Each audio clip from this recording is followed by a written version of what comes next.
Cartel Shadi 5. Skip, skip. Oh shit. Shadi nigga. Jimmy hits na tena kujavin, au contraire na tena kuvam. Lenti si jerini ya kafani tiavin.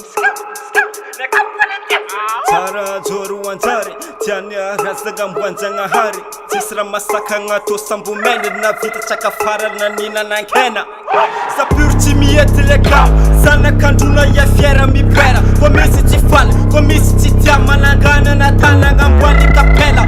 Yasama kwa eza tanti sekwata, mamurere zali lambwa bwenya fera. Mbwani ne reli ne atavureli ni za Jimmy heti jirwa kufoleni.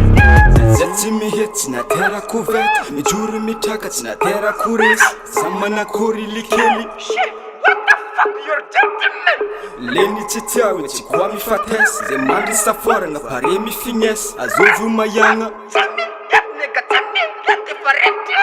Manganu chitia sahe, kara chimiet fara misi Mahmed. Sasa nala mahil kemangil kilt makawis mahil fel, kerasa ngalila ni nache vil vil.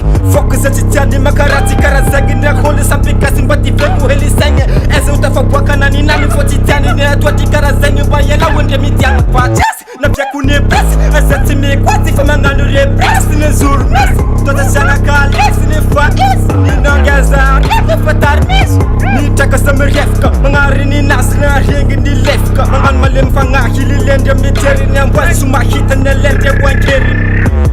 Jimmy hits na tera kuvet, mijuru mitaka tina tera kuris. Samana kori likeli. Shit, what the fuck you're doing? Leni chitiawe chikwami fates, zemandi safora nga pare mi finges, azovu mayanga. Jimmy hits na tera kuvet, mijuru mitaka tina tera kuris. Samana kori likeli. Shit, what the fuck you're doing? Leni chitiawe chikwami fates, zemandi safora nga pare mi finges. Azovu mayanga.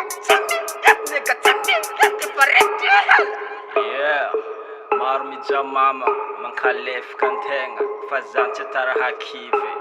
Antlani vade hombzan, rare kaizimyeng, is wanting fifi. Arrrr, that's me hating ya.